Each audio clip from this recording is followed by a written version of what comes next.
Bismillahirrahmanirrahim. Dear students, Assalamu alaikum. I am Mr. Shahab and you are watching me through Shahab Online Academy.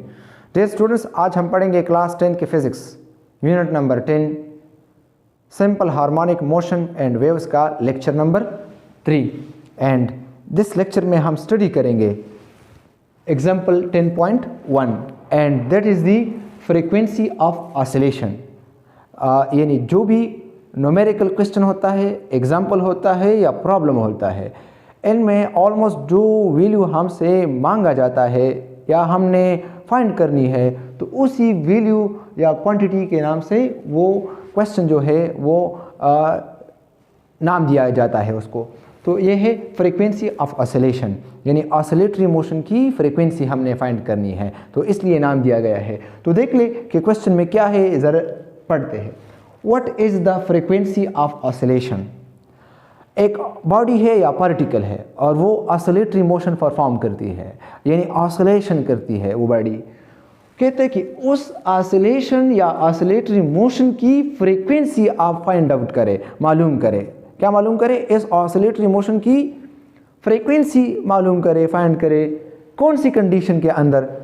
If the time period is 20 millisecond. अगर time period आपके पास इस body का क्या हो, 20 मिली second हो। तो आए ज़रा स्टार्ट करते हैं, थोड़ा डिस्कस करते हैं कि फ्रीक्वेंसी और यहाँ पे दो लफ्ज़ है टाइम पीरियड, इन दोनों वर्ड्स और इन दोनों टर्म्स की आपस में क्या रिलेशन है और ये दोनों टर्म क्या है। तो सबसे पहले नंबर पे जो हम डिस्कस करते हैं वो है टाइम पीरियड। और टाइम पीरियड जो है वो डिनोट होता है किस चीज़ से? टी से। किस चीज़ से? टी से। और दूसरा टर्म जो है वो है फ्रीक्वेंसी, और फ्रीक्वेंसी जो है ये डिनोट होती है या क्या जाती है, वो है फ्रीक्वेंसी स्मॉल एफ से। तो टाइम पीरियड क्या है? Time period is the time required to complete one vibration. One vibration complete करने के लिए या होने के लिए जितना टाइम दरकार है, इस टाइम को हम टाइम पीरियड कहते हैं। यानी इसमें हम वन वाइब्रेशन जो है ये हम फिक्स करते हैं कि वन वाइब्रेशन के लिए जितना टाइम चाहिए। अगर हाफ सेकंड है, मिली सेकंड है, 1 सेकंड है या 2 सेकंड है, जितना टाइम वन वाइब्रेशन कंप्लीट होने के लिए दरकार है, रिक्वायर्ड है, इस टाइम को हम कहते हैं टाइम पीरियड। लेकिन इसमें हम वन वाइब्रेशन हम फिक्स करते हैं, यानी एक वाइब्रेशन के लिए जो टाइम दरकार है कंप्लीट होने के लिए, उसको हम टाइम पीरियड कहते हैं। दूसरे जो टर्म है वो है फ्रीक्वेंसी। फ्रीक्वेंसी क्या है? फ्रीक्वेंसी में हम क्या फिक्स करते हैं? फ्रीक्वेंसी में हम जो है 1 सेकंड जो है वो फिक्स करते हैं, यानी टाइम फिक्स करते हैं। यानी वन वाइब्रेशन 1 सेकंड में जितने वाइब्रेशन परफॉर्म करती है एक बॉडी, एक पार्टिकल 1 सेकंड में, तो 1 सेकंड हम फिक्स करते हैं कि 1 सेकंड में कितने नंबर ऑफ वाइब्रेशन एक बॉडी या पार्टिकल वो एग्जीक्यूट करती है 1 सेकंड में, तो हम कहते हैं ये है इसकी फ्रीक्वेंसी। तो हम नंबर ऑफ वाइब्रेशन को n से डिनोट करते हैं, नंबर ऑफ वाइब्रेशन पर सेकंड। तो आपने देखा कि टाइम पीरियड में हमने 1 वाइब्रेशन को फिक्स रखा है कि 1 वाइब्रेशन के लिए जो टाइम चाहिए उसको टाइम पीरियड कहते हैं, और फ्रीक्वेंसी में 1 सेकंड यानी टाइम को हमने फिक्स रखा हुआ है कि 1 सेकंड में जितने नंबर ऑफ वाइब्रेशन परफॉर्म होती है, एग्जीक्यूट होती है, इसको हम फ्रीक्वेंसी कहते हैं। तो हम किस तरह लिख सकते हैं? टाइम पीरियड जो है वो टी से डिनोट होता है और ये जो है लिखा जाता है 1/f, यानी time period is the reciprocal of frequency. ये टाइम पीरियड का फार्मूला है। दूसरे नंबर पे जो है हम लिखते हैं फ्रीक्वेंसी। फ्रीक्वेंसी जो है वो है n/t, या इस तरह भी लिख सकते हैं कि f जो है वो बराबर है 1/t, यानी रेसिप्रोकल है, फ्रीक्वेंसी रेसिप्रोकल है टाइम पीरियड को। तो यहाँ पे एक टर्म मैंने इस्तेमाल किया वो है रेसिप्रोकल, कि रेसिप्रोकल किस चीज़ को कहते हैं? रेसिप्रोकल। तो रेसिप्रोकल हम कहते हैं कि टाइम पीरियड फ्रीक्वेंसी को रेसिप्रोकल है और फ्रीक्वेंसी टाइम पीरियड को रेसिप्रोकल है। Both variables time period and frequency are reciprocal of each other.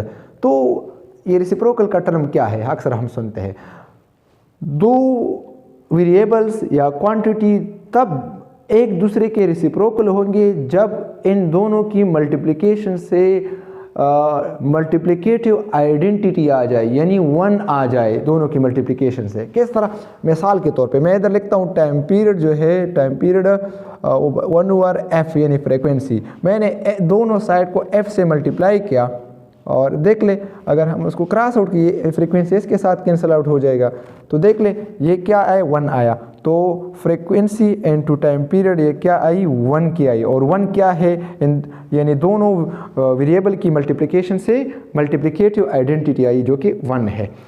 या इस तरह भी कर सकते हैं कि हम रखेंगे कि टाइम पीरियड जो है या फ्रीक्वेंसी जो है, फ्रीक्वेंसी बराबर है 1/t के है और दोनों साइड को हम t से मल्टीप्लाई करें तो क्या आ जाएगी, ये t इसके साथ कैंसिल हो जाएगी।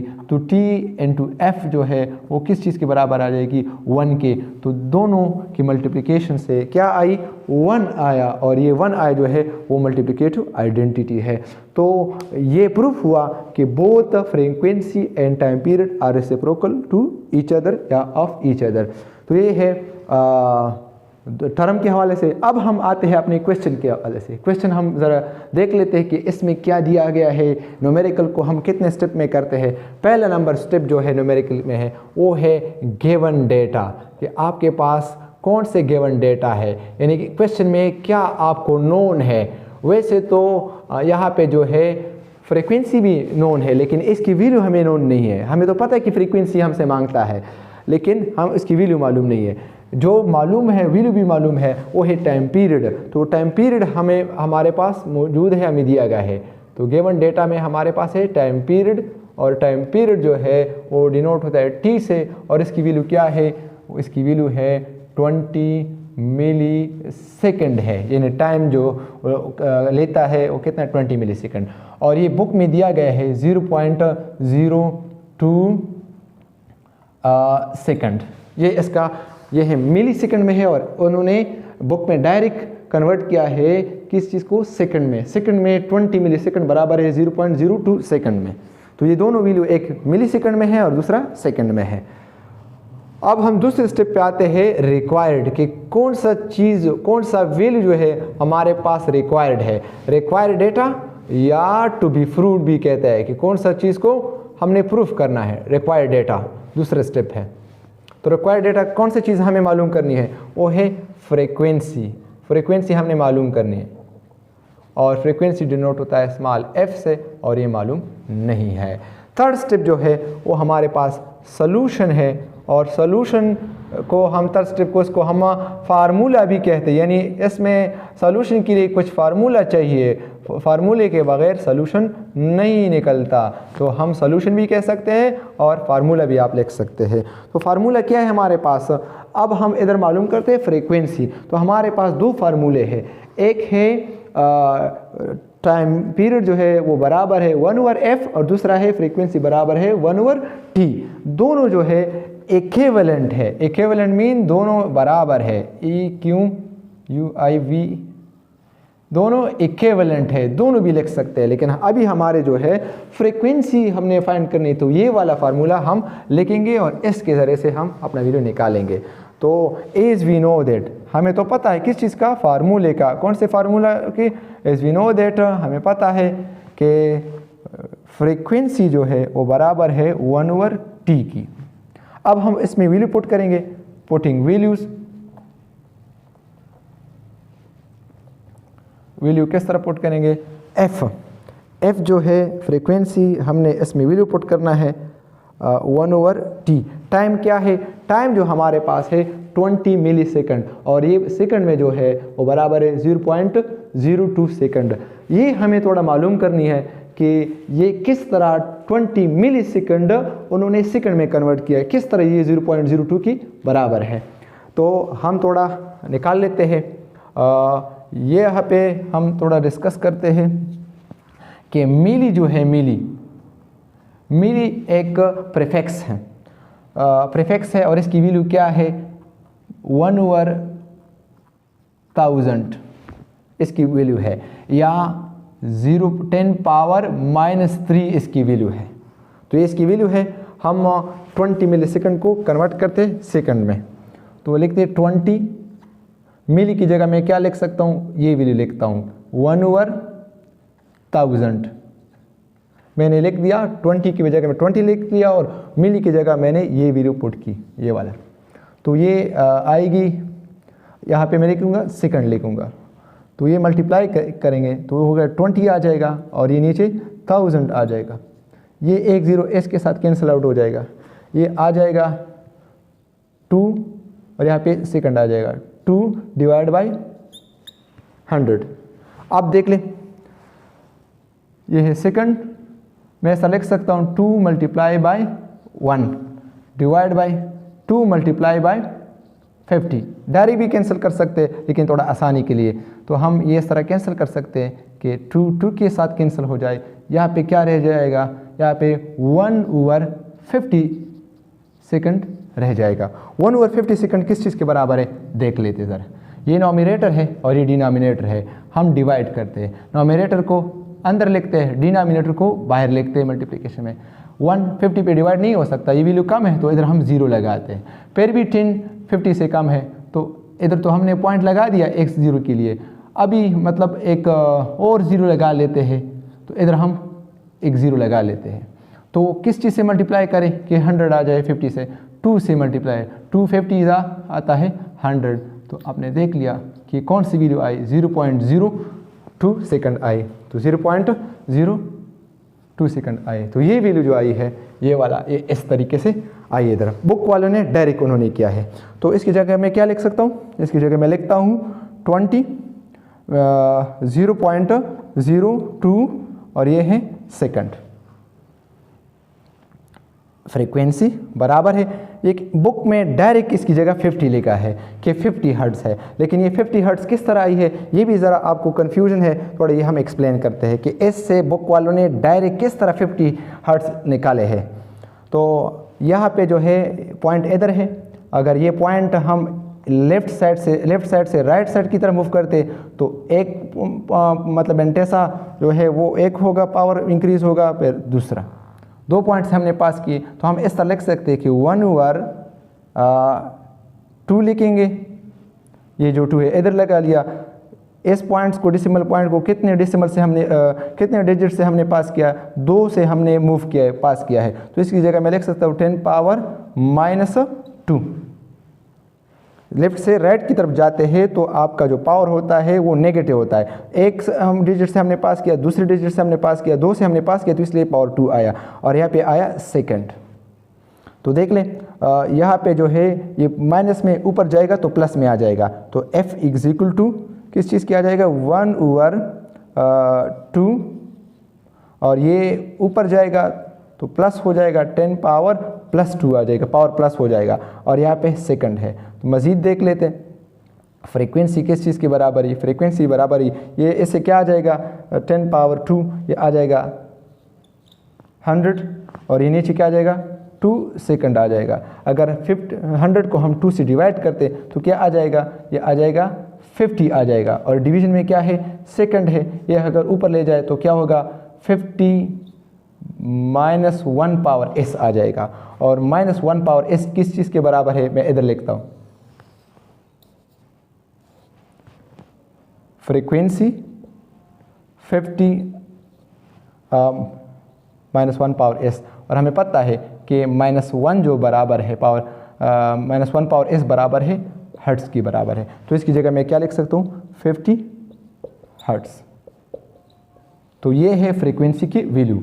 ये था फर्स्ट मेथड। दूसरे मेथड से भी हम कर सकते हैं कि ये 50 वैल्यू किस तरह आ सकती है। ये तो हो गया फर्स्ट वैल्यू कि हमने मिली सेकंड की वैल्यू सेकंड में कन्वर्ट की और ये वैल्यू निकाली।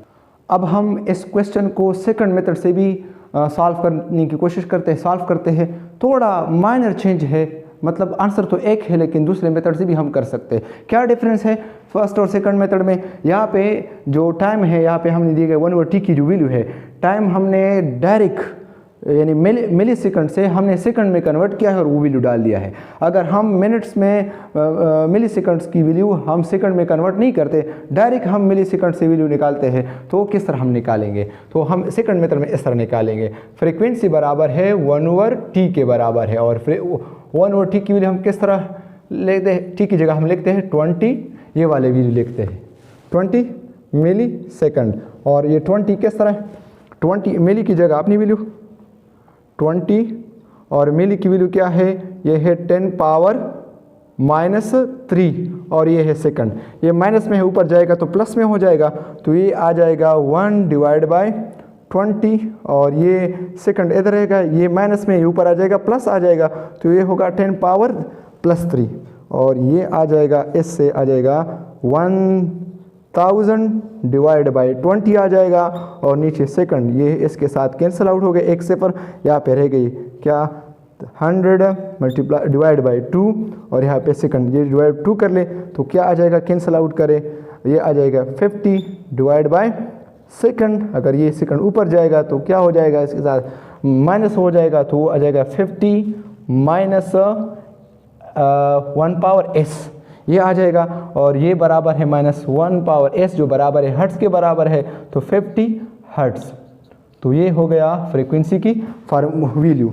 यहाँ पे भी 50 हर्ट्ज़ के बराबर है, यहाँ पे जो वैल्यू आई 50 हर्ट्ज़ यहाँ भी है, लेकिन इन दोनों में फ़र्क क्या है कि हमने मिली सेकंड डायरेक्ट वैल्यू पुट की और यहाँ पे हमने सेकंड में कन्वर्ट किया वैल्यू। थर्ड तरीके से भी है, हो सकता है थर्ड मेथड, इसमें भी बहुत ज़्यादा कम माइनर चेंज है। थर्ड मेथड जो है वो भी बहुत ज़्यादा कम चेंज है, बहुत माइनर डिफरेंस है, आंसर एक आता है।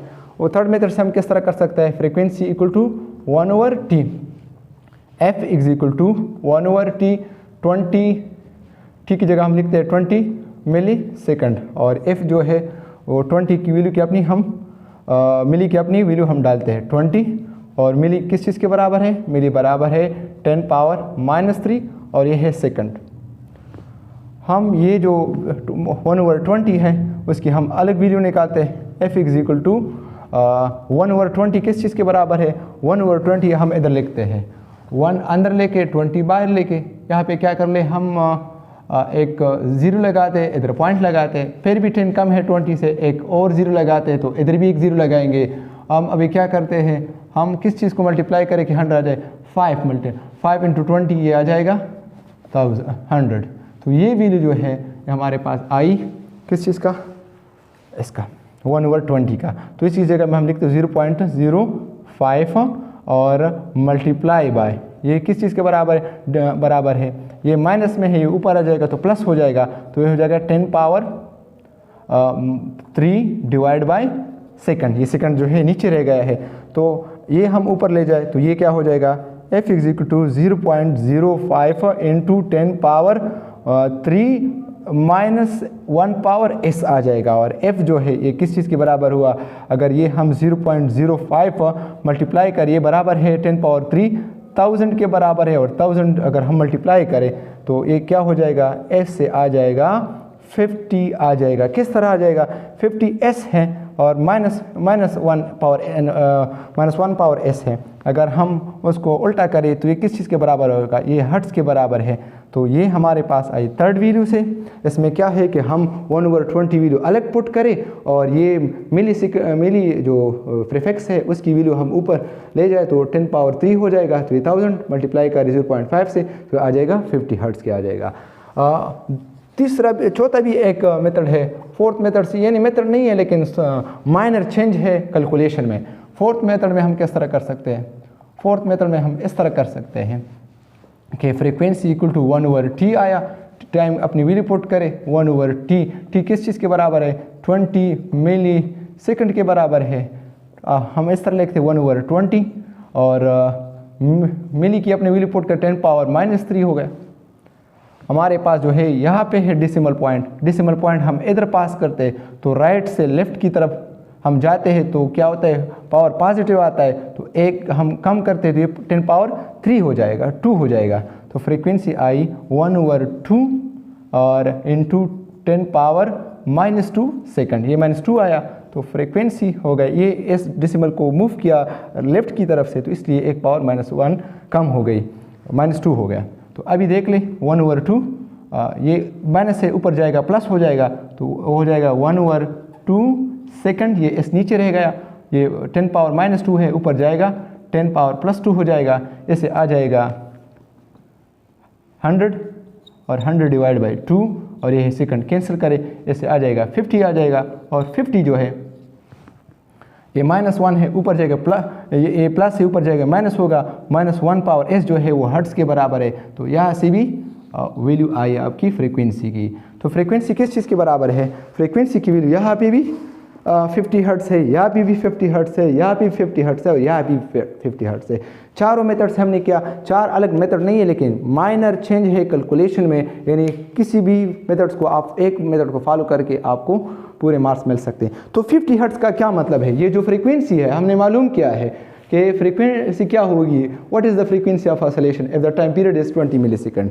जब एक बॉडी या पार्टिकल एक वाइब्रेशन 20 मिलीसेकंड में वो एग्जीक्यूट करती है, बॉडी परफॉर्म करती है, तो 1 सेकंड में, सेकंड तो ज़्यादा टाइम है मिली सेकंड से, तो 1 सेकंड में कितना वो वाइब्रेशन परफॉर्म करती है, एग्जीक्यूट करती है, वो है 50 वाइब्रेशन। तो ये 50 हर्ट्ज़ फ्रीक्वेंसी का मतलब है कि 1 सेकंड में वो 50 वाइब्रेशन एग्जीक्यूट करती है वो बॉडी। तो ये था फ्रीक्वेंसी की वैल्यू जो हमने तरीक़ों से आपको समझाया। So thanks for your watching vigilantly and attentively, and also like and subscribe to my channel, and you will be kept updated of further video lectures in the coming time. Thank you so much.